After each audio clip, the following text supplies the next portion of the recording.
За тэгэл өнөөдрийн хичээлийг эхлэе.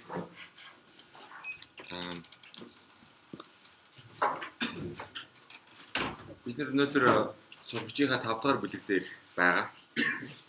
5 дугаар бүлэг маань болохоор энэ ердийн хамгийн бага квадратын аргын ерөнхийдөө ингээд удирдгал хэсгийн хамгийн сүүлчийн бүлэг ба. Дараагийн бүлгээс эхлүүлээд бид нэр арай ондоо юм төвшний зүйл юм ярьж эхэллээ. За одоогоор ярьсан байгаа төвшин маань юу вэ гэхээр бид ердийн хамгийн бага квадратын арга аваад за түүгээ ашиглаад регрессийн загвар үйлээ параметруудыг нь олоод олсон параметруудынхаа талаар статистик дүгнэлт хийж байгаа. За статистик дүгнэлт хүртэл болохоор бид нэр үндсэндээ 6 нөхцөл тавьсан байгаа тийм. За эхний 4 нөхцөл болохоор энэ параметрыг холбооны бета ноодоос бета к гэх параметруудыг үнэлэхэд манай ердийн хамгийн бага квадратын арга болохоор тууштай гажилтгүй гэдгийг бол батлахад ашигладаг. Тэрийг гаргаж байгаа. За тэр нөхцлүүд маань юу вэ?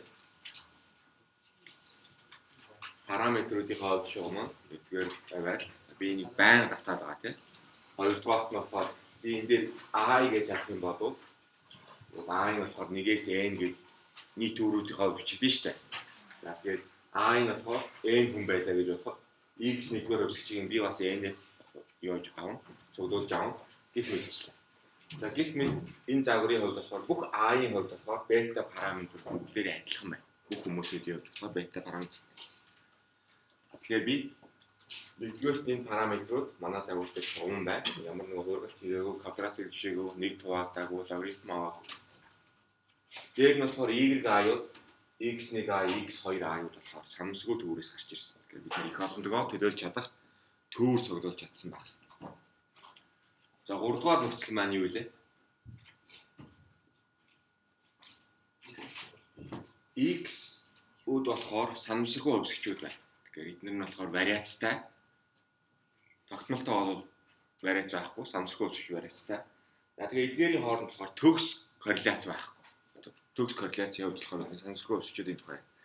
Тэгэхээр x1, x2, x1, xk-ийн хооронд төгс мультипликатив байхгүй тийм.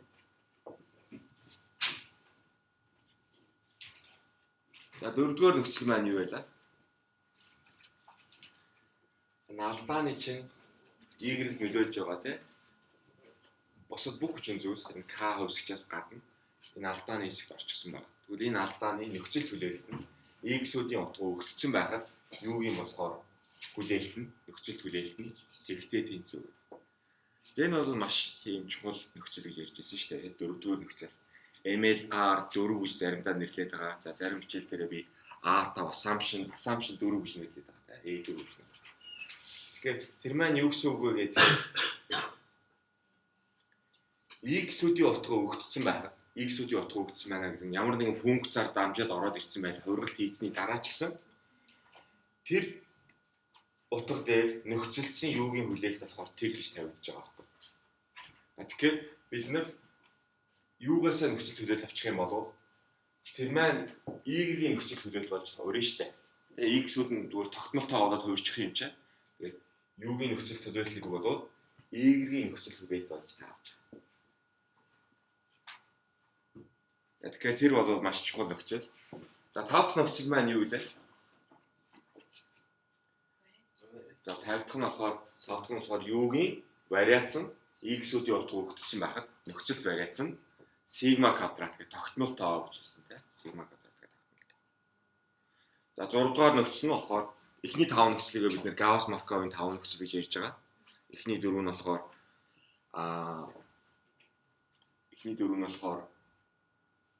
бетануудын ажилтгүй байхыг батлахад ашигладаг. 5 дахь нөхцөл нь болохоор бетануудын стандарт алдааг тооцоход ашигладаг. Ийм зориулттай. 6 дахь нөхцөлөөр орж ирэхээр Гаусс-Марковын нөхцөлийг болохоор сонгодог шугамын загварын нөхцлүүд болчихдог. 6 дахь нөхцөл нь болохоор юу болохоор x-үүдтэй ямар ч корреляц байхгүй тий. Тэгээд нормал тархалттай гэж тавьсан байна тий. За тэгхийн бол бид нэр тэр нөхцөлөө ашиглаад бета-гийн талаар таамаг шалгадаг статистик гаргаж авч байна. T-статистик.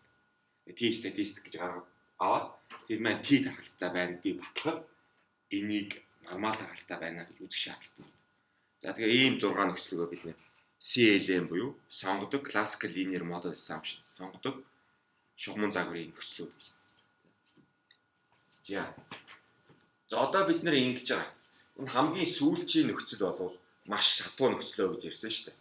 Тэгэхээр та нар бодоод үзтгүй бид нэр сая ярьлаа. Юугийн болохоор нөхцөл түлээлт нь X-үүдийн утга өгдсөн. Тэр маань болохоор Y-тэй тэнцүү байдаг. За тэгвэл би одоо юугийн нөхцөл тархалтыг аваад үз. X-үүдийн утга өгдсөн байхад юугийн тархалт ямар нэгэн тархалт байлаа гэж бодоход энэ маань юутай тэнцүү гэхээр X-үүдийн утга өгдсөн гэж байгаа юм чинь энэ хэсэг бол тогтмолтой олчж байгаа байхгүй. Тэгэхээр юугийн утга өгдсөн байхад X-үүдийн утга өгдсөн байхад юугийн тархалт гэдэг бол үндсэндээ Y-ийн тархалт болж таарч байгаа байхгүй. Y-ийн тархалт. За тэгэхээр бид нэр юу ярьчих вэ гэхээр сүүлчийн нөхцөл маань болохоор Y чинь нормал тархалтай гэж хэлчихлээ шүү дээ. 6 дугаар нөхцөл бол Y чинь нормал тархалтай байх хэрэгтэй. Яа ханаа бодоод үз. Энэ бол нэлийн хатуу тийм нөхцөл байна. За энэ нөхцөл биелэхгүй бол яах юм бэ гэдэг асуудал гарч ирж байна. Хатуу нөхцөл тавьчихлаа. Тэгэхээр тэр маань амьдрал биелэхгүй бол яах вэ? За тэгэхээр бидний энэ асимптот онолыг тэрүүл ашигладаг. Асимптот гэдэг нь болохоор улам дөхөх гэсэн одоо зарим хүмүүс монголоор орчуулж байна. Зарим хүмүүс асимптотоор нь орчуулахгүй яваад. Зайл нь болно. Улам дөхөх гэдэг нь болохоор үндсэндээ асимптот гэдэг нь болохоор төврийн хэмжээ хязгааргүй тэмүүлвэл гэсэн үг. Асимптот гэдэг нь болохоор төврийн хэмжээ хязгааргүй. Тэгэхээр улам дөхөх гэдэг нь болохоор бид нэр үндсэндээ ямар нэгэн хязгаарлууд өгч юм гэж ойлгох хэрэгтэй. За өнөөдрийн лекц маань болохоор бид тууштай үнэлэгчийн тухай ярина. Тэгэхээр бид ганцлтгүй үнэлэгчийн тухай ярьсан тийм. Одоо бид тууштай үнэлэгчийн тухай ярина. Тууштай үнэлэгчийн тухай бид статистикийн үндэс бүлэг дээр бол нэлээд ярьсан байгаа. За дараа нь болохоор асимптот зүгээр нормал тархалт биш. Асимптот нормал тархалтын тухай ярина. За асимптот статистикийн тухай ярина. Яаж дүгнэлт хийх вэ? За дараа нь болохоор бид зүгээр үр ашигтай байдлын тухай ярьж байсан. Хамгийн бага хэрэгцээ байх талаар бол үр ашигын тухай үр ашигтай олж ирсэн тийм. Одоо бид асимптот үр ашигтай байдал гэж ойлголттой танилцсан. За тэгэхээр бид нар болохоор ярьсан зүйлээ ярьчлаа. За бид нэр Gauss-Markov нөхцөлийн эхний дөрвөн нөхцөл биелж явах юм бол ажилтгүй. За 5 дахь нөхцөлөө оруулаад вариацийг нь оруулах юм бол хамгийн бага квадратын арга бол хамгийн сайн шугамн ажилтгүй үнэлэгч. За англиар болохоор blue гэж байгаа тийм. За дээр нэмээд бид нэр алдаа нормал тархалтай гэж нэмчих юм бол энэ маань болохоор шугамн загварын нөхцлүүд болон 6 ширхэг нөхцөл. За тэгэх юм бол энэ юу болохоор хамгийн бага квадратын арга болохоор хамгийн үр ашигтай үнэлэгч. Тэгэхээр шугамн бос үнэлэгчүүдийг авч үзэх юм бол энэ OLS буюу хамгийн бага квадратын арга маань болохоор хамгийн сайн гэсэн үг байна. 6 нөхцөл хангагдсан байхад өөр ямар ч үнэлэгч бол түүнээс авч харахгүй гэсэн тийм. За тэгэхээр бид нэр энэ 6 нөхцлөө хангагдсан тохиолдолд Т болон F тархалтуудыг ашиглаад таамаг шалгалах боломжтой. T тархалтаар бид ганцхан параметрын талаар таамаг шалгадаг. F тархалтаар F статистикаар F тархалттай олон параметруудын талаар олон хязгаарлалт тавьж байгаа. Нэгээс олон хэцүүг тэмдэгтэй гэсэн үг таамаг шалгаж.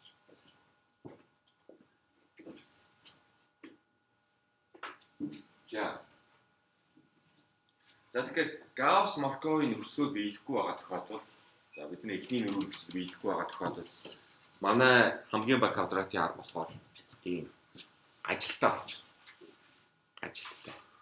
За тэгэхээр бид нар одоо юу гэдгийг хамгийн сайн шин чанарыг үнэлэгчийн ажилтгүй байна. Одоо бид нэр буугаар буудлаа гэхэд тэр маань болохоор үндсэндээ болохоор байныхаа эргэн тойронд бууддаг ихвчлэн болохоор яг байга онж тусдаг байвал бид нэр ажилтгүй гэсэн тийм.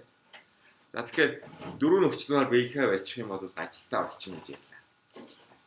Тэгэхээр дараагийнх нь тэгвэл юу сонголт нь юу байж болох вэ? Хамгийн сайныг бид нэр авч чадахгүй юм байна.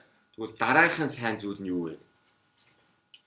За тэгэхээр энэ дээр бодоор бид нэр энэ тууштай үнэлэгчийн тухай ярьж байна. Хамгийн сайн биш. Гэхдээ болохоор бас боломжийн гэсэн. За тэгэхээр бид нэр өмнөх хичээл дээр бол бид нэр сигма малгай гэдэг регрессийн стандарт алдааг болохоор үнэлсэн. За тэр маань болохоор их загварын алдааны вариант. За гэхдээ тэр маань болохоор сигма малгай чинь болохоор өөрөө ажилтаа үнэлэгч. Ажилтаа үнэлэгч. За харин тэр маань тууштай үнэлэгч гэхдээ. Тэгэхээр N-ийн төрийн хэмжээг өсгөчих юм бол манай их олонлогийн сигмаг болохоор сигма малгай болохоор очиж үнэлдэг болж таарч байна. Тууштай. За одоохондоо бид нэр тууштай гэдгийг нь яг сайн тодорхойлоогүй. Гэхдээ болохоор ажилтаа байгуул дараагийн сонголтод тууштай үнэлж явах хэрэгтэй. За гэхдээ болохоор бидний тууштай үнэлэгч тууштай байх бол үнэлэгчээс хүлээж байгаа хамгийн доод шаардлага. Түүнээс доошоо бид нар бууж болох. Үнэлэгч ажилттай дээр нь туушгүй болчих юм бол тэр бол сайн үнэлэгч биш. Угаасаа үнэлэгч биш болчихдог. Бид нар ямар нэгэн загварыг үйл мэддэг юмыг олгож байгаа.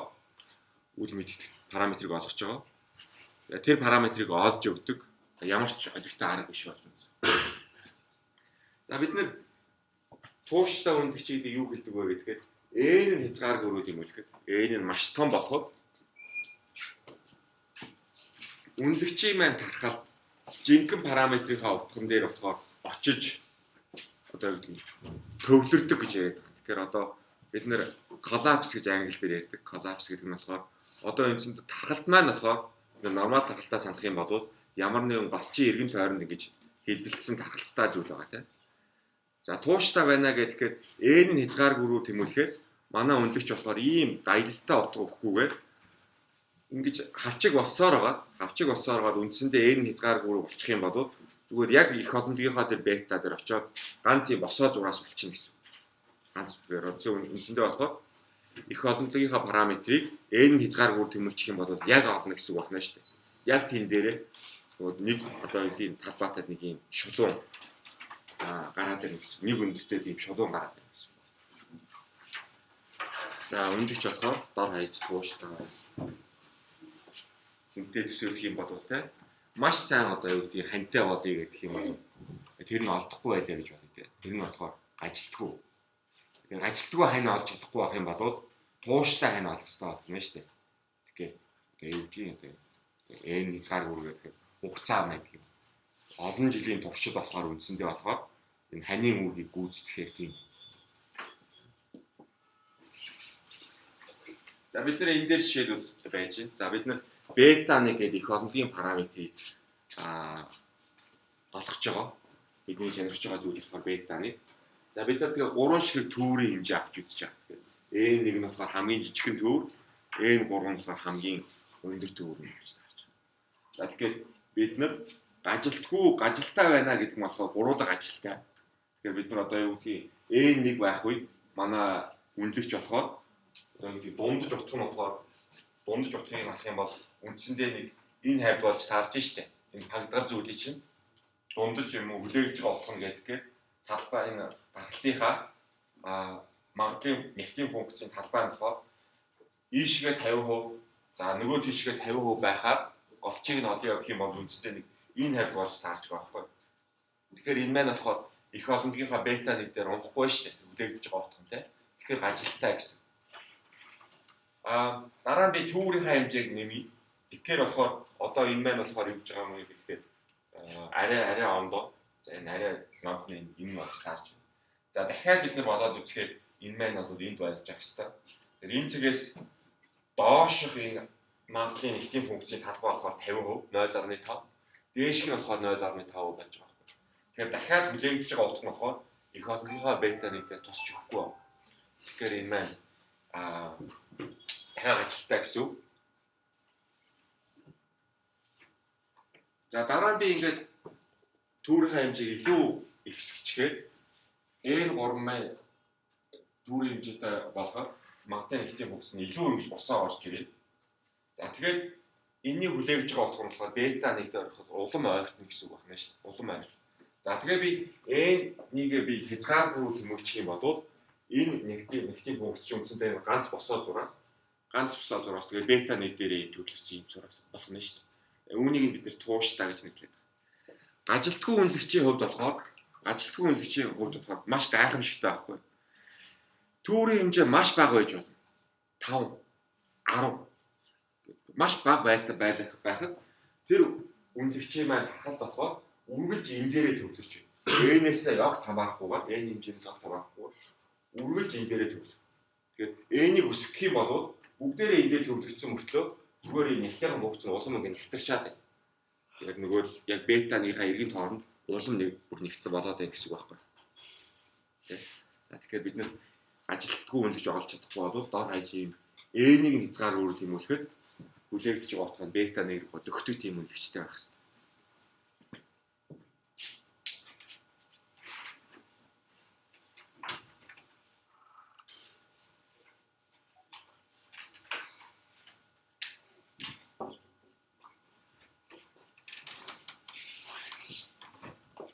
За ямар тохиолдолд тэгвэл бид нэр үнэлэгч тууштай байдığım бэ гэвэл. За тууштай байхын тулд энэ сонирхолтой автоматар болохоор ямар үнэлэгч тууштай байгаа гэдэг ажилтгүй үнэлэгчийн нөхцөл биелж байгаа юм бол тэр маань шууд автоматар тууштай үнэлэгч байна. За тэгэхээр теорем болохоор эхний дөрвөн нөхцөл биелж байвал за хамгийн бага квадратын аргын үнэлэгч бета j малгай гэж байна. Бета j малгай. J нь болохоор 0-аас 0 байгаа тохиолдолд болохоор огтлогч бета k малгай гэх юм хамгийн сүүлчийн налтын параметрыг үнэлж байна тийм. За тэд нар болохоор бүгдээрээ ажилтгүй байна. За ажилтгүй байдлын баталгаа нь болохоор бидний ажилтгүй байдлын баталгаа нь бидний энэ тууштай байдлын баталгаатай бол үндсэндээ маш их төстэй. Тууштай байдлыг батлахын тулд бидний магадлалын хязгаар probability limit гэдэг ойлголтыг ашиглана. За энийг болохоор бид нэр статистикийн хичээлээр бас биелэн ярьсан байна тийм. Probability limit гэдэг нь болохоор n-ийн хязгаар өрөө тэмүүлэх юм бол магадлалын хувьд үнэлэгч хаашаа тэмүүлэх вэ гэдэг p limit гэдэг тийм. За бид нар энэ дээр олон хувьсгчийн хувьд k ширхэг хувьсгчтай, x хувьсгчтай, регрессийн загварын хувьд болохоор тууштай байдлыг батлая гэх юм бол бид нар матриц бичлэг ашиглах хэрэгтэй болчихдог. Тэгэхээр одоохондоо болохоор бид энэ хичээлдээ матриц бичигдэл болохоор матриц тооцоол, матриц аалгэр бол ашиглахгүй байгаа. За тэгэхээр гаргахад бол жоохон төвөгтэй. Энгийн скляр бичлэг хийгээд явах юм. За энгийн регрессийн хувьд болохоор энийг харж байна. Энгийн регресс. За бид нэр энгийн регресс гэдэг нь болохоор бета 0-ыг ганц огтлогчтой, бета 1 гэдэг ганц налтын параметртай тийм. X гэдэг ганц тайлбарлагч хэвсэгчтэй юм. За бид налтын параметрийн үнэлэгчийг авч үзье. Тэр маань болохоор x-ийн голчоос ханд дунджаас хазаад y аюуд n дээр нэмчихсэн. За x-үүдийн болохоор TSS нь тийм. Дунджаас хазаалтуудын квадратуудын нийлбэр. За энийг бол бид нэр мэд. За энэ маань болохоор бидний үлдэгдлийг квадрат зэрэгшүүлээд нэмээд түүнийг хамгийн бага байлгаар минимумчлахаар бета 1-ийг сонгочих юм бол энэ томьёо гарч ирж байгаа тийм. За бид нар бас үүнийг бас моментын аргаар гаргаж үзсэн. Хоёр аргаар энэ налтын коэффициентийн үнэлэгчийг бол гаргаж ирсэн байна. За одоо би ингээд y-ыг энэ загвараар өгсөн юм чинь y маань огтлогчтой бета 1 x-ийг нэмэх нь алдааны хэсэг. Y-гээ би дээшгээ орлуулчихдаг тийм. Дээшгээ орлуулчихдаг. За тэгэхээр дээшгээ орлуулж байгаа би бүртгэрийг нь болохоор бета 0-оор нь үржүүлж нэг задлаад нэмэх нь бета 1-ийг үржих нь x-ээр нэг задлаад за нэмэх нь ui-ийг үржих нь энэ гэж задлаад 3 хэсэг 3 нэмэгдэхүүн болго задлагдаг тийм. За тэгэхээр бета 0-ийг үржих нь нэмэгдэхүүн гэдэг бол бета 0 нь гараад за энэ нийлбэр болохоор x-үүдийн нөлөөс хазаалтуудын нийлбэр нь болохоор тэг болчдөг шүү дээ. За тэр маань алга болчихно. За дээр нь болохоор x-i-ийг үржих нь n-гээ үржих нь бета 1 гэж байгаа. Тэгэхээр бета 1 нэмэлт тэмдгийн гадна гараад за энэ хэсэг маань болохоор доод хэсэгтэйгээ хуваагдчихдаг. За тэгэхээр болохоор бид нэр бета 1 гэдэг зүйлийг гаргаад авдаг. За гурав дахь нь болохоор манай ui байгаа. ui-ийг бид нэр энэгээр үржүүлээд за хуваах нь болохоор энэ болж таа. За тэгэхээр одоо би ингэж За бета 1 бол ингээ гараад ирж байна. Манай их олонгийн параметр маань гараад ирж байна. За тэгэхээр бидний хамгийн баг квадратын аргын үнэлэгч бол бета 1 гэдэг бол бидний олох гэж байгаа зүйлийг олж өгч юм. Тэгэхээр дээр нэг ийм алдаатай. Дээр нэг ийм ядаргаатай зүйл гараад ирчихсэн тийм. За энэ маань уул нь бол тэг байгаасаа гэж байх юм бол тэг байх юм бол манай үнэлэгч маань бол жинхэнэ параметрыг яг олоод өгч. За тэгэхээр энэ хэсгийг хүртвэрийг нь хуваагаад хуваарийг нь бас хуваачлаа. Хуваарийг нь тийм. Тэгэхээр эндээс юу харж байна гэхээр UI чинь болохоор алдааны хэсэг байгаа штэ. Алдааны хэсэг. Алдааны хэсэг дээрээ болохоор бид нэр энэ чинь болохоор хүлээгдэж байгаа утга нь тэг гэж тавиад байдаг штэ. Алдааны хэсгийн хүлээгдэж байгаа утга нь тэг гэдэг. За тэгэхээр энэ маань болохоор бид нэр хаалт нэгээд UI-аас нь UI-ийн дундаж гэж бичиж бодож байгаа байхгүй. За тэгхийн бол энэ чинь XI UI хоёрын түүрийн coverage болж тарж штэ. Түүрийн coverage тийм. XI дунджаас нь хазаа UI дунджаас нь хазаа үржүүлээд нэмээд end хуваачаар бид нар түүнийг түүрийн coverage гэж нэрлэв. XI UI хоёрын түүрийн coverage. За дараагийнх нь болохоор хуваартанд байгаа зүйл нь болохоор чи вариацийн томьёо болж тарж штэ. Тэгэхээр би XI-ыг дунджаас нь хазаа үржих өөрийнх нь XI-ыг дунджаас нь хазаа гэдэг coverage-тай адилхан. Өөртөө coverage гэдэг бол вариац штэ. Бид нар энэ томьёотой ингэ харьцуулж явж байна. За тэгэхээр түүрийн хоёр юм таавал бичиж байна. За одоо бид нэр их тооны хууль гэж нэг нэр ашиглаж байгаа. Их тооны хууль. Тэгэхээр би n-ийг хязгааргүй руу тэмүүлүүлье. N-ийг хязгааргүй те.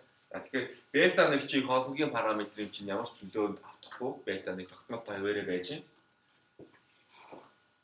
Харин энэ дээдлийн зүйл чинь болохоор түүрийн coverage чинь болохоор хаачин гэсэн.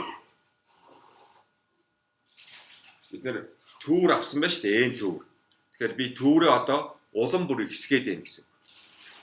Тэгэхээр түүр чи их олонтгоос ирсэн байгаа тийм. Тэгэхээр би түүрийнхаа n-ийг нэмээд авах юм бол энэ зүйл маань түүрийн coverage маань юу болно гэсэн үг. Их олонлын coverage болно шүү дээ. Түүр маань үндсэндээ n хязгааргүй руу тэмүүлчих юм бол их олонлог маань өөрөө болчихно гэсэн үг байхгүй. За тэгэхээр доотлон ч гэсэн түүрийн coverage чинь их олонлогийн түүрийн вариац чинь их олонлогийн вариац болж өрнө гэсэн. Тэгэхээр их тооны хууль нь ашиглах юм бол бета 1 малгай чинь бета 1 дээр нэмэхэд их жинхэнэ параметртэй нэмэхэд их олонлогийн coverage их олонлог дээр алдаа юу I2 ямар coverage-тай их олонлог дээр x маань ямар вариацтай юм бэ гэдэг хэлсэн. За бидний саяны ярьсан зүйл байна. Хүртвэр бол coverage руу очив. Хуваар болохоор x-ийн вариац руу очив. За ийм байх юм бол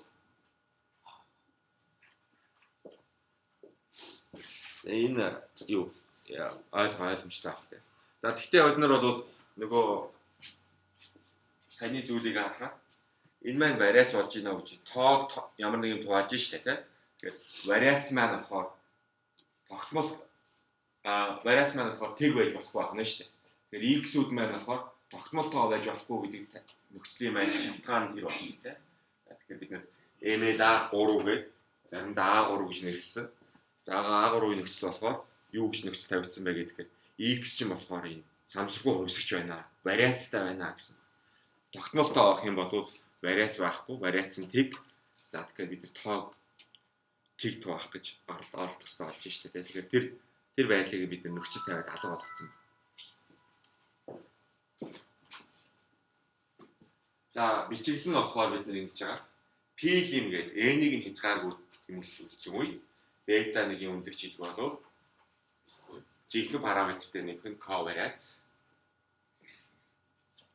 За эдгээр юугаараа болохоор за энэ зүйл болохоор тэг coverage u1 x1 u2. Энэ маань хэдгээр нөхцөл вэ?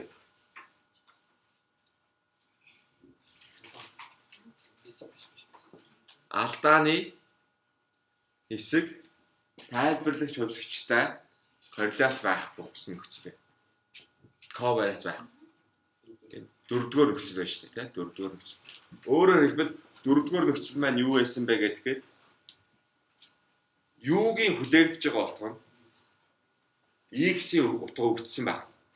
Тэг гэж тавьсан шүү дээ. X-үүдийн утга өгдсөн байгаад U-гийн хүлээгдэж байгаа утга нь тэг. Өөрөөр хэлбэл X нь өндөр байвал U нь өндөр байна гэсэн зүйл байхгүй. X нь ам байвал U нь өндөр байна гэсэн зүйл байхгүй. Тэгэхээр X-ийн утга өгдсөн байгаад U-гийн болохоор хүлээгдэж байгаа утга нь заавал X-тэйгээ дагаж ерөөсөө хөдөлгөхгүй байна шүү дээ. Хамааралгүй байна гэсэн. Хамааралгүй байна гэдэг нь үндсэндээ корреляц байхгүй байна гэсэн үг байхгүй. Корреляц байхгүй байна гэдэг чинь болохоор ковариацын тэг гэсэн үг болж таарч шүү дээ. За тэгэхээр бидний тууштай байдлын баталгаа Гаусс-Марковын дөрвөн нөхцөл маань бас ашиглагдаад байгаа байхгүй. За корреляц байна. За яг нарийн дээр ярих юм бол X1 нь болохоор вариацтай тоо байж болно. Гэхдээ тэр вариац нь болохоор бас хязгаартай тоо байх хэрэгтэй. Хязгааргүй өндөр вариацтай тийм тоо байж хувьсгч байж болохгүй. Алдааны хэсэг нь болохоор бас хязгаартай самсгүй тоо, тогтмол тоо биш, вариац нь болохоор тэгээс ялгаатай. Гэхдээ болохоор хязгааргүй вариацтай бол тоо биш. Вариацийн дээд хязгаар гэж нэг юм байна. Хязгааргүй биш. За арай сул нөхцөл бид нар ашиглаж байна. Тууштай байдлыг ашиглахад бид нэр Гаусс-Марковын дөрвөн нөхцлөөс арай сул. Ялангуяа бид нэр дөрөвдүгээр нөхцөлийг арай сул болгож байна. За бид нэр болохоор дөрөвдүгээр нөхцөл маань энэ байна тийм. X-үүдийн утга өгдсөн байгаад U-гийн хүлээгдэж байгаа утга тэгтээ тэнцүү гэсэн нөхцөл тавьсан байна. За одоо бид нэр зүгээр ингэж байна. Энэ нөхцөлийг яахгүйгээр бид нар яг ашиглаж байгаа тууштай байдалд ашиглаж байгаа нөхцлүүдээр орлуулж байна. Тэгэхээр тэр маань юу вэ гэхээр алдааны хэсэг нь зүгээр нөхцөл тус алдааны хүлээлтэн тэгтээ тэнцүү. За тэгээд энэ алдааны хэсэг XJ-гүүд болохоор хоорондоо корреляц гэсэн нөхцөл. Тэгэхээр энэ нөхцөл маань болохоор Гаусс-Марковын дөрөвдүгээр нөхцөл бол энэ хоёрыг хоёулаа агуулна. Энэ хоёр нөхцөлийг. Гэхдээ энэ хоёр нөхцөл чинь болохоор энийг агуулахгүй. Энэ бол илүү хүчтэй чанга нөхцөл. За тэгэхээр яагаад чанга нөхцөл вэ гэхээр X-үүдийн ямар ч хувиргалт хийсэн түүн дээр нөхцөлдсөн хүлээлт нь болохоор тэгтээ тэнцүү гэж байгаа байхгүй. Энэ дээр болохоор зүгээр X болон U-нуудыг шугамн корреляц нь шугамн хамаарлна. X-үүдийг шугамн бус хувиргалт хийсэн байх үедээ хамаагүй байна шүү дээ. X, U хоёрыг шугамн хамаарлна тэгтээ тэнцүү. Корреляц нь болохоор тэгтээ тэнцүү. Тэгэхээр тууштай байдалд болохоор энэ багтж байгаа маш том нөхцлүүд ашиглагдахгүй зөвхөн энэ ковариацийн нөхцөл ашиглагдаж байгаа учраас бид нар энийгээр борлуулж байна. За тэгэхээр энэ сүүлчийн нөхцөл дор хаяж хангагддаг байх хэрэгтэй. Сүүлчийн нөхцөл дор хаяж. Энэ нөхцөл хангагдахгүй байх юм бол манай Эрдэнэ хамгийн баг квадратын аргын үнэлэгч болохоор ажилттай, дээр нь болохоор туушгүй болчихно. Ямар ч хэрэггүй үнэлэгч болно гэсэн. Тэгэхээр энэ нөхцөл дор хаяж ямар нэгэн нөхцлөөс ямар нэгэн үнэлэгчээс болохоор энэ нөхцөлийг бол шаардах хэрэгтэй болно шүү дээ. За бидний энэ яриад байгаа зүйл дахиад ачаал хөглөө энэ онцлох зорилгоор бид дахин давтаад хэлээрэй та. За энэ дөрөвдүгээр нөхцөл алдагдах юм бол за хатуу хувилбараараа ч алдагдсан, эсвэл саяны ярьдаг зөөлөн хувилбараараа ч алдагдсан. Тууштай байдал болохоор алдагдчих юм. За өөрөөр хэлбэл U болон X-үүдийн хооронд корреляцтай байвал Эрдэнэ хамгийн баг квадратын аргыг бүх үнэлэгчдийг тууштай биш бол тэгэхээр бүх үнэлэгчид тэгэхээр бид нөгөө бета 0-ийн үнэлэгч, бета 1-ийн үнэлэгч, бета k-гийн үнэлэгч, k шиг үнэлэгч байгаа шүү дээ. Тэ? Тэгэхээр нэг ширхэг x нь алдааны хэсэгтэйгээ корреляцтай байх юм бол тэр загварыг бүгднгээр нь бол баалж яах нь вэ шүү дээ. Тэ?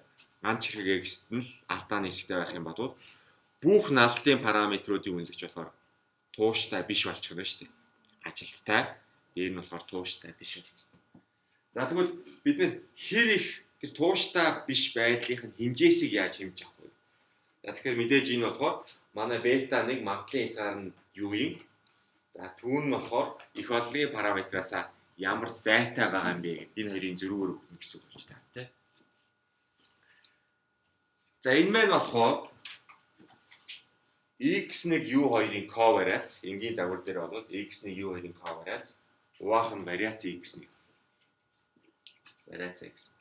За тэгэхээр энэ тууштай биш байдлын хэмжээ гэж яриад байгаа. Энэ зүйлийг болохоор заримдаа хүмүүс асимптот гажилт гэж нэрлэж байгаа. Зүгээр гажилт биш. Зүгээр гажилтын хувьд болохоор бид хүлээгдэж байгаа бета 1 хүлээгдэж байгаа утга бета 1 2-ын зөрүү шүү дээ, тийм.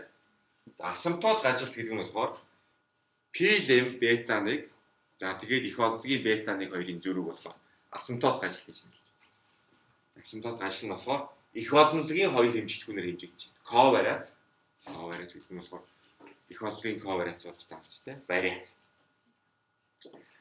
За энэ асимптот гажилтын хэмжээ хизээ бага байх вэ?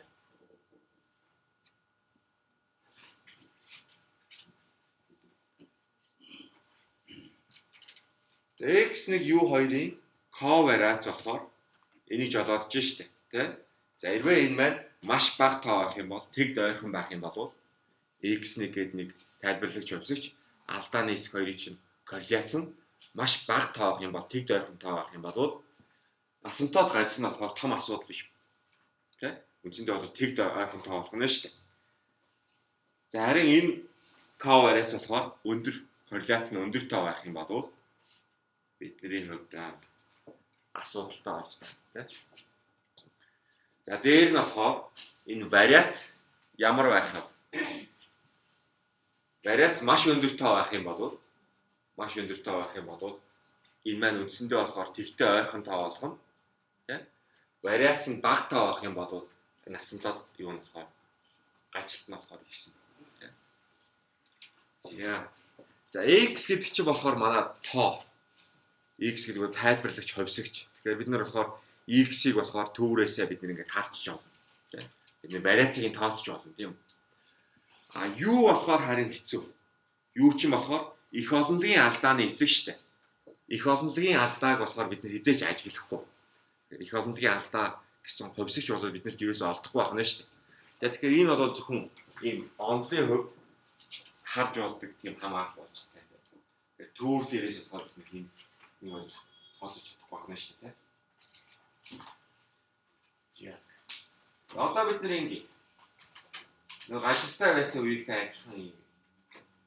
За одоо бид нэг жинхэнэ загвар маань болохоор ийм хоёр ширхэг x үед тайлбарлагч өмсгчтэй. За тэгээд нэг алдааны хэсэгт ийм загвар байлаа гэж. За би тэн дээр жинхэнэ гээд тодорхойлтын тэмдэг тавьсан байна те. Тэгээд би одооноос та нарыг жоохон пессимист болгож байна. Тэгэхээр бид нэр ингээ баахан загварын тухай ярьлаа шүү дээ. Регрессийн загварын тухай. Тэгэхээр бид нэр y гэдэг хувьсгчийг бид нэр x1 x2 гээд тайлбарлагч өмсгчаар за бусад хүчин зүйлсийг нь v гэж тавьчихсан байна те. За тэгэхээр u гэдэг нь одоо жишээлбэл юу гэдгийг та нарын дүн. За x1 нь болохоор яши оноо x2 нь болохоор хичээлийн эцгээр байдаг гэж байна. Тэгэхээр бид нар v гээд бусад хүчин зүйлсүүдийг оруулчихсан байна. Тэгэхээр бодит амьдрал дээр болохоор та нарын дүн болвол хизээч юм регрессийн загвараас гарч ирдэг. Тэгэхээр бидний загвар болохоор бодит амьдрал дээр ямар нэгэн одоо цаана загвар байна гэж бодох юм бол тэр маань болохоор бидний регрессийн тавьж байгаа загвараас үргэлж бол ялгаатай байж болно. Үргэлж ялгаатай. Тэгэхээр бид нэр зүгээр нэг юм загвар тавиад цаа тэр хамаарлыг л одоо ойлгохыг хүсэж байгаа. Түүнээс ш бодит амьдрал дээр дүн гэдэг бол ямар нэгэн загвараас тодорхойлогддог эсхийг ч би бод мэдэхгүй. Тэ? Чинь амьдрал болоод зүгээр нэг юм математикийн тэгшлэлүүдээр тодорхойлогддог хэсгийг бол би мэдэхгүй шүү дээ. Үгүй бах. Бид нар болохоор загварыг болохоор ашиглаад тэр ямар нэг одоо математикийн загвараас хамаагүй төвөгтэй ид байгаа гэж бодож. Та нарын дүн бол юунаас хамаарах чинь те. Тэгэхээр жинхэнэ загвар гэдэг бол үндсэндээ бол тийм хийсвэр ойлголт авах нь шүү дээ. Жинхэнэ загвар гэдэг чинь хийсвэр ойлголт. Тэгэхээр нэг алдартай эконометрикч хэлснээр болохоор бүх загвар бол худлаа. Бүх загвар бол ямар ч гой загвар та нар бичсэн. Тэр бүгдээр бол худлаа болох нь шүү дээ. Харин зарим нь болохоор хэрэгтэй. Тэгэхээр зарим нь болохоор амьдрал огт тийм хамаагүй загварууд байна. Зарим загваруудыг нь бол бид нэр ашиглаад амьдралыг ойлгох гэд бол ашиглаж байна. Тэгэхээр бидний ярьж байгаа загварууд болохоор тэр хэрэгтэй загварууд нь ахна шүү дээ. За бид нэр хэрэгтэй загвар маань тэр жинхэнэ загвараа тодорхойлох жинхэнэ загвар болохоор ийм загвар гэж. За V хэсэг нь болохоор манай Gauss-Markovын эхний дөрвөн нөхцөлийг хангацсан. За тэгэхээр болохоор энийг бид нар хамгийн бага квадратын аргаар үзэх юм бол бета нойлуудыг бол бета параметрууд бол ажилтгүйгээр үйлж. За тэрийг бид нар хөвчлээ малгайтайгаар тэмдэглэждэг тийм малгайтай. За тэгэхээр бүх нөхцөл бэлдсэн төгс орчинд бид нар ингээд үнэлж гарч авч чадна тийм. Тэгэхээр бета нойлууд төвөр болоод 10хан төвөр авсан ч гэсэн гаргаж авсан өндөрч байна ажилтгүй тууштай. Ажилтгүй тууштай тийм. Ой нөхцлүүд бэлдсэн. За одоо бид нэр ингэ. Одоо бид нар нөгөө ажилтгүй байдлын үед ярьжсэн шигээ нэг хөвсгчийг бид нэр орхитуулчих. Тэгээ би уулын ийм загвар үнэлэх хэрэгтэй байдаг. Тэгсэн чинь би одоо X2-ыг орхитуулаад үнэлчихлээ. Уул нь одоо энийг оруулж үнэлэхтэй байдаг. За X2-ыг мэдээлэл магадгүй олохгүй байсан юм байлгүй би ингэ. Энийг оруулах. Тэгэхээр одоо шинэ алдааны хэсэгт маань болохоор V гэдэг энэ Gauss-Markovын нөхцөлийг хангаж ирсэн алдааны хэсэг. За дээр нь болохоор энэ X2 гэдэг зүйл ороод ирчихсэн. Шинэ алдааны хэсгээ би одоо U гэж бичих юм бол энэ дээр нэмэх нь энэ болж тавьна шүү дээ. За U гэх юм бол манай шинэ алдааны хэсэг маань болохоор бета 2 X2 нэмэх нь V болно.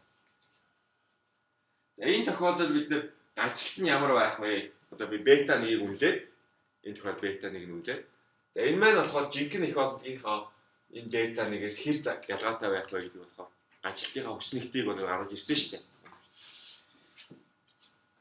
Ихний лексүүдийн нэг дээр тийм. Одоо бид нэр тэгвэл асимптот ажилтны тухай.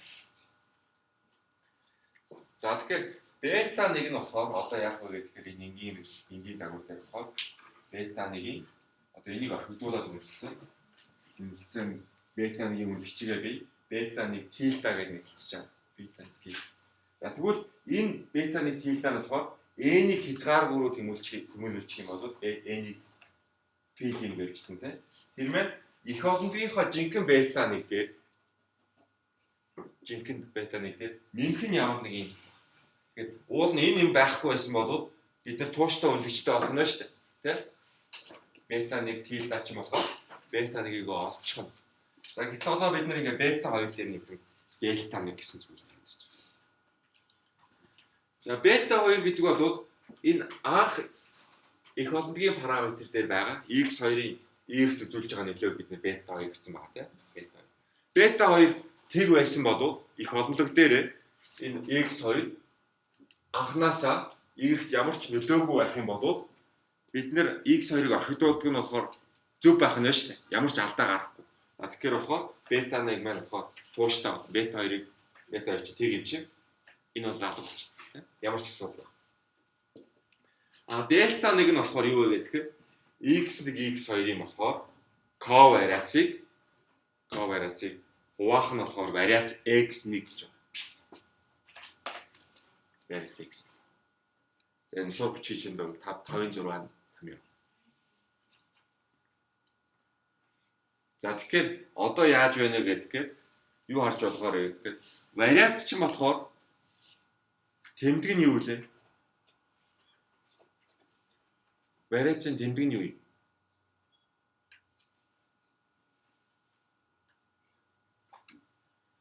Тэмдэг гэхээр та нар ямар хэдэн төрөл байж болох вэ? Хоёр төрлөө. За вариацийн тэмдэг нь юу вэ?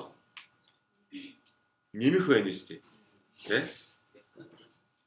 Вариац. Тэгэхээр чи бид нэр квадрат зүйлээс хүлээлт авч байгаа шүү дээ. Юмс квадрат зүйл. Энэ мал нэмэх. Тэгэхээр энэний тэмдэгч нь дельта 1-ийн тэмдэгч нь болохоор за бета 2-ыг өгсөн баг. Бета 2-ыг бид нэр y гэдээ өгсөн байх юм бол энэ бета 1 тилда чинь их утгаасаа давж гарах уу? Эсвэл доошоо байх уу гэдэг чинь болохоор энэний тэмдгээс бол хамаархан нь шүү дээ. Бета 2-ны y гэж үзэх юм бол энэний тэмдэгч нь болохоор тэгэхээр үндсэндээ x1 x2 чинь y корреляцтай юу, сөрөг корреляцтай юу гэдгээс бол хамаархан нь шүү дээ. За тэгэхээр бидний ажилтны хэмжээ болохоор энүүгээр өгдөн. За тэмдгийн хэмжээнүүд нь болохоор энэ хоёрын бас тэмдгээр өгдөө. За тэгэхээр хэмжээг нь болохоор олоход бол бас жоох хэцүү. За тэгэхээр их олонлогийн чинь загвараа аваад үзэх юм бол энэ бол хизээж ажиглагдахгүй гэсэн шүү дээ. Тэгэхээр бета 2 яг их олонлог дээр хэд байдгийг бол бид нэр олоход хэцүү гэсэн. Мэдхэд бол хэцүү. Бид нэр түүрээсээ юм үнэлж авахыг хүсэж байгаа.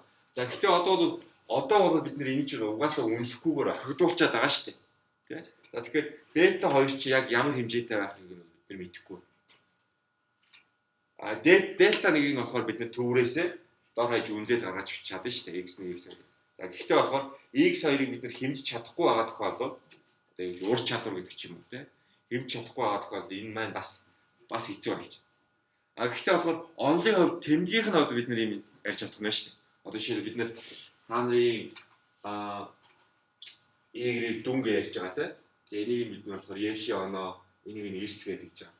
За тэгэхээр бидний ингээд ур чадвар эрсцгээд гэж байна. Би одоо бас энэ хичээл дээр эрсцээ чинь бид нар яг хэмж чадахгүй байхгүй. Яг гэх юм бол та нар ингээд нэрээ бичээд өгдөг. Тэгээ тэрий чинь тоолохоор ирсэн хүмүүсүүдийн чинь тооноос ингээд авчаад авах. Тэгэхээр би x2 чинь уул нь эрсцгээд байдаг. Тэгэхээр x2-ийн хувьсгчийг бол олж чадахгүй байгаа байхгүй. Та нар чинь ингээд ондоо найзуудынхаа нэрийг хамт бичээд штэ. Би бол та нарыг өөрсдийнхөө нэрийг бичээгээд эрсцийн цаас явуулахаар. Тэгэхээр энэ x2 маань болохоор бидний жинхэнэ эрсц бол биш болж таараад байгаа байхгүй. Тэгэхээр би энийг бол загвартаа ашиглаж чадна. За гэхдээ би энийг орхигдуулчлаа гэж байна. Тэгэхээр би бол миний хүлээлт бол бета 2 ямар байгаа гэж хүлээж байгаа юм. Эрс их байх юм бол дүнд би ямар нөлөө үзүүлнэ гэж бодох вэ? Эерэг нөлөө үзүүлнэ гэж хүлээгээд байгаа шүү дээ бета 2 маань те. Бета 2 маань. За дараа нь болохоор энэ маань эерэг тоо болно гэсэн үг бета 2 маань. Бета 1 дээр нэмэх нь эерэг тоог үржих нь ямар нэг юм байна. За одоо дельта 1-ийн чинь тэмдэг юу ах вэ гэдгээр эрс y-ши оноо хоёрын хооронд ер нь эерэг корреляц байна уу сөрөг корреляц байна. Та нар тэр талаар ямар нэг юм хэлж чадах уу? За тэгэхээр y-ши оноо дээр өндөр оноо авсан гэх юм бол ерөнхийдөө хичээлдээ их анхаарал тавьдаг. За тэгэхээр бас хичээлдээ ирдэг гэх юм бол ковариац нь бол эерэг болж таарна шүү дээ. Эерэг корреляц байна тийм. Тэгэхээр бид нар дельта 1 чинь бас эерэг гэд хэлчих нь байна шүү дээ. Тэгж таамаг хийж байна тийм. За тэгэх юм бол бид нар энэ эрсцийг загвараасаа орхигдуулах юм бол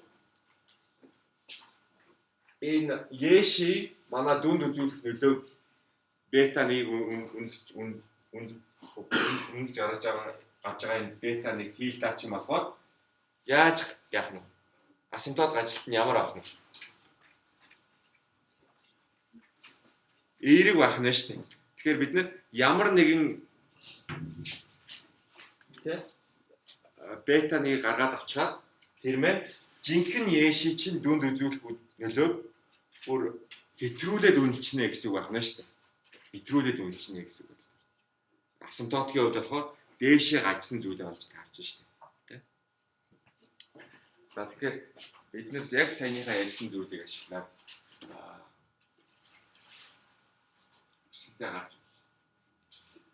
за тэгэхээр нэг хүчнэгтэй гаргахаас өмнө эдгээр анхааруулга. Тэгэхээр практикийн үүднээс болохоор бид нэр тууштай биш байдлыг ажилт гэж ойлгож байна. За гол анхаарах зүйл нь болохоор маш том анхаарах зүйл болохоор тууштай биш байдал нь болохоор их орлогын cover-аас вариацтай холбоотой. Гажилт нь болохоор төвөрийн вариац cover-ийг ашигладаг. За дээр нь нэмээд бид нэр төвөрийн хэмжээг нэмлээгээд энэ асимптот гажилт болохоор засрахгүй. Тууштай биш байдал болохоор багасахгүй гэсэн юм.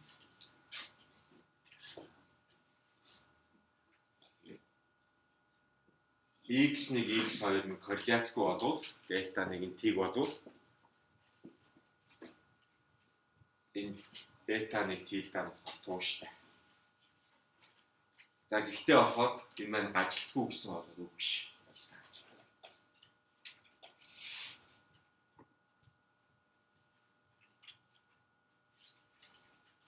Нэгэнт алдааны хэсэг маань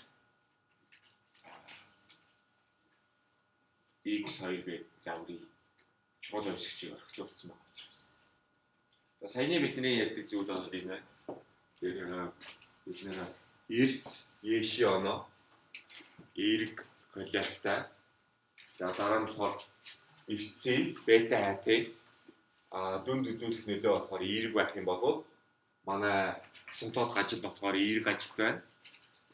За сөрөг корреляцтай бета хайт нь сөрөг нөлөөтэй байсан бол X2 орхитуулсан өмсгч маань эргдээ үзүүлэх нөлөө маань сөрөг байсан бол манай асимптот гажилт болохоор бас эрг. За нөгөө тохиолдолд болохоор тэмдгэн зөрүүтэй байгаа тохиолдолд бета 1-ийн асимптот гажилт нь болохоор байх ёстой болсон. Жинхэнэ их орлогын бета 1-ээс бага болж ажигна шүү дээ.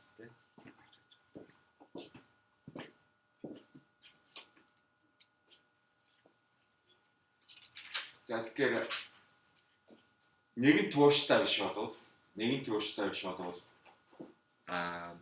бид нэр түүрийн хэмжээг ингээд нэмээд яриалаа гэд энэ тууштай биш байдал огт засрахгүй. За бүр түүрийн хэмжээг өсгөөд авах юм бол тууштай биш байдал бүр гаарна гэж ярьдаг. За тэгэхээр түрүүний ярьснаар хэрвээ 1x өвсөгч алдааны хэсэг хоёрын хооронд корреляц байх юм бол бүх коэффициентууд болохоор тууштай биш болчихдог. Тэгэхээр бид нэр алдааны хэсэгтэй корреляцтай алдааны хэсэг чинь x-тэй болохоор корреляцтай байж болох байх нь шүү дээ. За энэ дүгнэлт болохоор ганц тохиолдолд үйлчлэхгүй. За ерөнхий тохиолдолд болохоор нэг ширхэг x байлаа. Тэр маань алдааны хэсэгтэй корреляцтай байх юм бол бүх бета 0-аас бета k гэх бүх коэффициентууд болохоор тууштай биш болчихно. За ганц тохиолдолд энэ дүр маань биелэхгүй гэж байна. За тэр маань болохоор юу вэ гэхээр тэр орхигдуулсан өвсгч маань одоо би орхигдуулсан өвсгчийг xj гэдэг хэлчихье тийм. Энэ xj гэдэг тайлбарлагч өвсгч чинь бусад бүх x-тэйгээ ямар ч корреляц байхгүй. За тэгээд бусад x-үүд нь болохоор бүгдээрээ юутай ямар ч корреляц байхгүй тохиолдол. Тэгэхээр xj нь л болохоор ийм ганцаараа ингээд ийм содон нөхөр байна шүү дээ. Ганцаараа алдааны хэсэгтэй корреляцтай байж идэг. Тэгсэн мөртлөө бусад x-үүдтэйгээ ямар ч корреляц байхгүй. Бусад x-үүд нь болохоор яг нөгөө нөхцлүүдэд хангагдсан байдаг. Алдааны хэсэгтэй корреляц байхгүй тийм. Тэгэх юм бол зөвхөн энэ xj-ийн өмнөх бета j л болохоор тууштай биш болоод бусад коэффициентууд болохоор тууштай хэвээрээ үлдэх нь шүү дээ. Тууштай хэвээр үлдэх тийм. За тэгэхээр та нар ямар нэгэн ийм таамаг байгаа. Одоо ямар нэгэн би x-ийг орхитуулчлаа гэж бодоод тэр маань x гэж байлаа гэж бод тэр маань алдааны хэсэгтэй корреляцтай байгаадаа гэж бодож байгаа бол тэр xj-гээ бусад xj-тэй ямар корреляцтай байгаа гэдгийг бодох хэрэгтэй.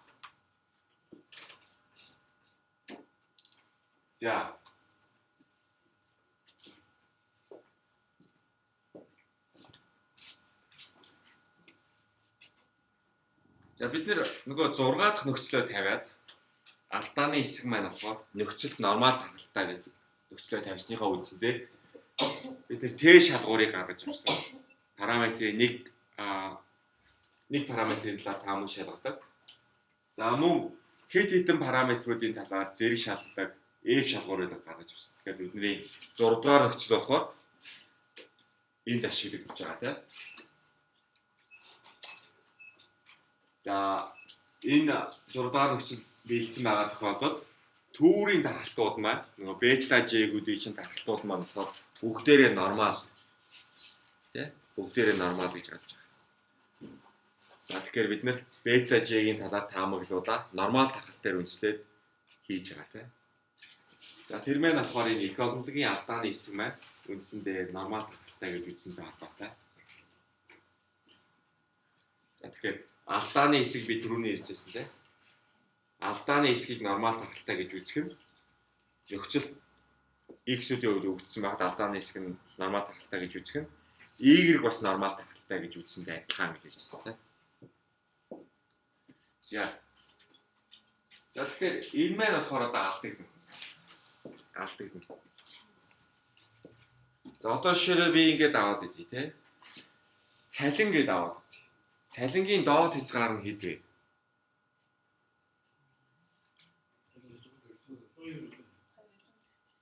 190, 240. За тэгэхээр барилга дээр ажиллах юм бол хэд байдгийг? Өдрийн 20,000 байсан одоо өссөн үү? Өссөн үү те? За тэгэхээр үндсэндээ болохоор нэг за өдрийн 20,000 гэж за би хэдэн жилийн өмнөхөр ярих юм бол за 30 гэдэг тэгэхээр 600,000 болж таарж штэ те. Бүтэн 30 өдөр ажиллах юм бол 20 өдөр ажиллах юм бол 400,000. За нормал тархалтаас хаанаас хана? Нормал тархалт чинь болохоор доош нь харуулад тавьчихсан юм хонх хэлбэртэй зүйл байгаа штэ тий. Доод хязгаар нь хэдий? Нормал тархалт чинь тасралтгүй тархалт штэ. Доод хязгаар нь хязгааргүй. Дээд хязгаар нь хязгааргүй тий. Тэгэхээр бидний авж байгаа цалин болохоор доод хязгаар нь бол хязгаар тав штэ. Доор хаяж бол тэр чинь нэг за сард одоо 100,000 төгрөг өгөөд хүн ажил хийхгүй дээ баг. Тийм үү тий. За доор хаяж за бүр яах юм бол чин доод хязгаар нь тэг болчихж байгаа байхгүй. Тэгээс доош цалин аваад ажил хийн гэсэн үг байхгүй шүү дээ. Өөрөөр хэлбэл ажил хийснийхаа төлөө нөгөө өндөө мөнгө төлнө гэсэн үг байна. Тийм юм байхгүй. Цалин бид нар нормал тархалтай гэж үзэхээр цалингаа бид нар Y гэдэг үзчихээр бидний 6 дугаар нөхцөл болохоор цалин чинь нормал тархалтай гэсэн нөхцөл болч таарж штэ. Тэр эн чинь алдагдчих. За одоо жишээл би ингээд цагдаа баригдах тоо гэдэг аа. Y хөвсгч маань цагдаа яг тийм цагдаа одоо зогсоогоод одоо магадгүй замын цагдаа тий хүмүүсүүдийг зогсоодог тэр үзэгдлийг бид нэр Y-гээр загварчилчих гэж бодъё тий. За тэгэх юм бол энэ маань бас л эерэг тоолж таарна штэ тий. Хэдэн удаа зогсоох бай. Тэгэхээр ихэнх хүмүүсүүдийн хувьд болохоор 0 юм уу 1 байгаа тий. Тэгэхээр ихэнх нь бүгдээрээ ингээд тэг дээрээ төвдөрцөн. За маш цөөхөн хүмүүсүүдийн хувьд болохоор олон удаа зогсоож байгаа. Хурд хэтрүүлдэг шиг юм тий. Тэгэхээр нормал тархалт ч юм болохоор тэг шимтэй тархалт. Одоо бидний хувьд болохоор тэг шимтэй биш болчихлоо шүү дээ тий. Ихэнх хүмүүсүүдийн хувьд болохоор маш цөөн. За маш цөөхөн хүмүүсүүдийн хувьд болохоор олон зогсоодог тий. Тэгэхээр бид зураад үзэх юм бол тэг шимтэй бус зүйл болж байна. Хадгалсан хэмжээг бид нэр Y-гээр загварчилж байгаа гэж. Хүмүүсүүдийн хадгалсан хэмжээг бид нэр загварчилж байгаа тий Y-гээр. За тэгэхээр ихэнх хүмүүсүүдийн хувьд болохоор хадгаламж байхгүй баг. Тэ? Цагдаа зогсоос хэмжээтэй адилхан. Тэгэхээр зарим дундаж хүмүүсүүдийн хувьд болохоор нэг тодорхой хэмжээний хадгаламжтай. За тэгээ маш цөөхөн хүмүүсүүдийн хувьд болохоор маш их хадгаламжтай. За одоо жишээлбэл Монгол банкны статистикээр болохоор юу гэж байдаг штэ. Нийт хадгаламж эзэмшигчдийн тоогоор нь авах юм бол нийт хадгаламж эзэмшигчдийн 5%, нийт хадгаламжийн болохоор 56 нийт хадгаламжийн мөнгөнд дүнгээр хадгаламжийн 56%-ийг нь бол эзэмшдэг. Тэгэхээр тэр маань болохоор 2009 оны тоо. Одоо бол яаж өөрчлөгдсөн нь болохоор тодорхой бас тийм. Тэгэхээр тэр хадгаламж эзэмшиж байгаа хүмүүс нь одоо 5% чинь болохоор за хэрвээ бид нэр одоо гэдэг 70% болсон гэж үзэх юм бол хүн амын чинь болохоор 5% нь зөвхөн хүн амч биш. нийт хадгаламж эзэмшиж байгаа хүмүүсүүд чинь 5% нь нийт хадгаламжийг чинь болохоор 70% эзэмшиж байна гэдэг бол маш юм тэг шимтэй бос зүйл болж таарж штэ. Тэгэхээр нормал тархалт чинь бол тэг шимтэй зүйл. Тэгэхээр бид хадгаламжийн хэмжээг 6 дугаар нөхцөлөд тавиад загварчлах гэхээр болохгүй болж таарж штэ тий. Тэгэхээр 6 дугаар нөхцөл маань алдагдчих гад тий. За энэ нормал тархалт маань алдагдчихаар тэгээд юу гэж асууж байна те гэж асууж байна. Тэгэхээр нормал нөхцөл маань алдагдчих юм бол манай нөгөө үнэлэгчийн шин чанарт бол нэг нөлөөлөхгүй. Ер нь огт нөлөөлөхгүй те. Бидний үнэлэгчийн нөхцөл чинь 4 нөхцөл тавьж байгаа шүү дээ. Тэр 4 нөхцөл дотор нормал тархалтын тухай ямар ч юм байхгүй. Бидний 4 нөхцөл байгаа тохиолдолд эрдийн хамгийн бага квадратын аргаар үнэлж авсан параметр маань болохоор хамгийн сайн шуман ажилтгүй үнэлэгч. Тэгэхээр бид нэр ийргээ бид хадгаламж хийж үзэж хагаад хадгаламж одоо гэдэг хүүхдийн тоо, залингийн хэмжээ гэдэг бусад x-үүдээс хамаарат үнэлжлээ гэж бодоход тэр бета параметрууд болохоор маш сайн үнэлэгдэх нь байна шүү дээ. Маш сайн үнэлэгдэх. За нормал тархалт маань хизээ ашиглаж байгаа вэ гэхээр тэр бета параметруудын талаар таамаг дэвшүүлээд шалгах гад шалгууруудад ашиглагдаж байгаа. Тийм шалгуурууд ашиглаж. Өөрөөр хэлбэл статистик дүгнэлт хийгээд үднэ. Нормал гэсэн нөхцөл бодол ашиглагдаж байгаа. Тэгэхээр одоо юу гэдэг юм. Бид нар R маань хадгаламжийн хэмжээ. За X1 маань болохоор цалингийн хэмжээ гэж бодож байна тийм. Тэгэхээр цалингийн хэмжээний өмнөх коэффициентийг бид нэр бета 1 гэж тэмдэглэжээ гэж бодъё тийм. Тэгэхээр би одоо таамаг дэвшүүлэх нь шүү дээ. Миний хадгаламжийн хэмжээ, хүний хадгаламжийн хэмжээ цалингийн хэмжээ огт нөлөө байхгүй. Тэгэхээр бол би ямар таамаг дэвшүүлж байна? H0 маань болохоор бета 1 нь тэгтээ тэнцүү гэсэн таамаг дэвшүүлж штэ. Тэ? H0 нь тэгтээ тэнцүү гэж дэвшүүв. За эсрэг таамаг нь болохоор ихэнх хүмүүсүүд болохоор цалингийн хэмжээ чинь хадгаламжийн хэмжээнд бол нөлөөлөх ёстой. Тэгэхээр болохоор бета 1 нь эерэг тав байна. За тэгэхээр эсрэг таамаг нь болохоор бета 1 нь тгээс их гэж тавигдах нь штэ. Тэ? За тэгээ би энэ таамаглаа шалгах гэхээр би T статистик ашиглах хэрэгтэй болно. Тэгэхдээ T статистикийн ард чинь болохоор ямар нөхцөл байгаа вэ гэхээр алдааны хэсэг чинь нормал байх хэрэгтэй гэсэн нөхцөл байж байгаа юм шүү дээ. Өөрөөр хэлбэл алдааны хэсэг чинь нормал байна гэдэг чинь бидний саний ярьснаар хадгаламжийн хэсэг чинь хадгаламжийн хэмжээ чинь нормал байх хэрэгтэй гэдэг нөхцөл болцсон байгаа шүү дээ. Тэгээд бидний T статистик ашиглаад хадгаламжийн хэмжээнд цалингийн хэмжээ нөлөөлөх үгүй юу гэдгийг шалгаж байгаа тохиолдолд эр чинь цаанаа болохоор маш том нөхцөл дээр тулгуурлаад байна шүү дээ. Хадгаламжийн хэмжээ чинь нормал. Тэгэхээр бид нар болохоор сая бол хадгаламжийн хэмжээ чинь нормал хавталтай байх боломжгүй гэдээ ярьчлаа шүү дээ. Тэгэхээр T статистик чинь ард юм боломжгүй юм хязгаарлалт тавьчаад тэгээ бид нэр энэ шалгуурыг хийгээд байгаа юм шиг санагдаж шүү дээ. За харамсалтай нь болохоор бид нэр энэ баг төврийн хувьд одоо энэ багахан төврийн хувьд багахан төвөр гэдэг нь болохоор одоо гэдэг юм 5 ч гэдэг юм те бидний багахан төврийн хувьд ашиглаж байгаа T статистик маань болохоор тэр алдааны хэсэг маань нормал биш болов хүчингүй очих нь шүү дээ хүчингүй тийм T статистик ашиглаж байна. За тэгвэл бид нар ингээд нэг жоох эвгүй байдалд орчлоо тийм. Уулын T статистикийг бид нар ярьсан байдаг. Тэгсэн чи T статистик маань болохоор энэ эргүүд чинь болохоор нормал тархалтай гэсэн нөхцөл төр тулгуурлагдсан байдаг. Тэгсэн чи ихэнх амьдрал дээр болохоор нормал тархалт чинь болохоор хүчингүй болчих гээд байдаг тийм. Баригдсан тоо, цагдаа зогсоогдох тоо, хадгаламжийн хэмжээ, цалингийн хэмжээнүүд маань бүгдээрээ нормал тархалтай биш болчих гээд байдаг тийм. Тэр тохиолдолд бид нар юу авах вэ?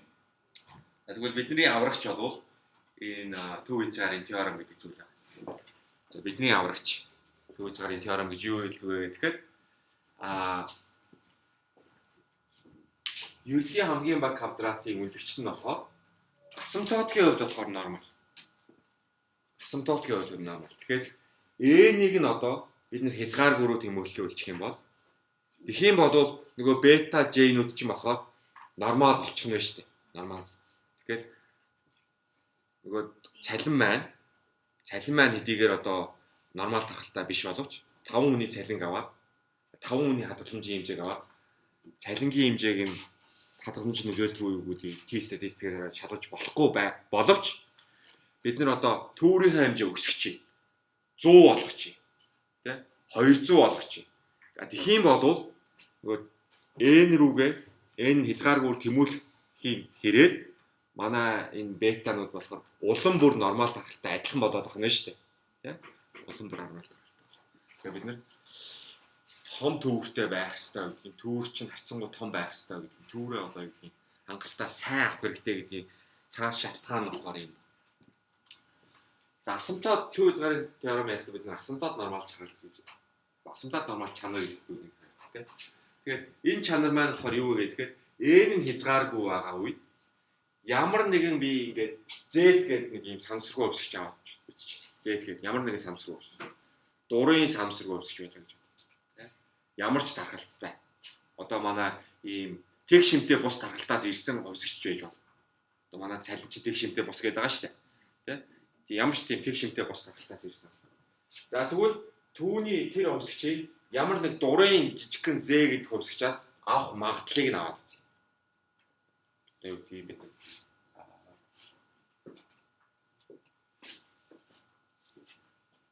За одоо бид ийм тэг шимтэй бус зүйлээр аваад үзье тийм.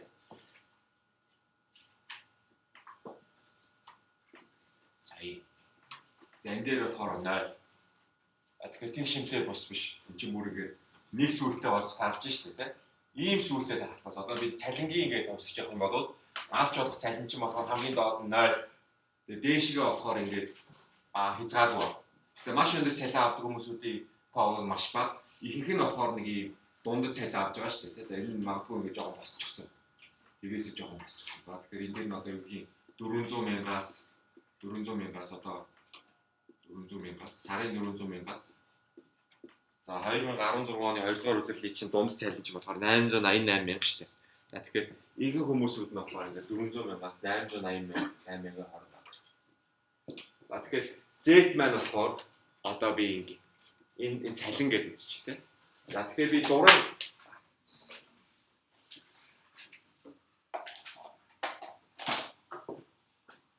бид нэр бадарч байна.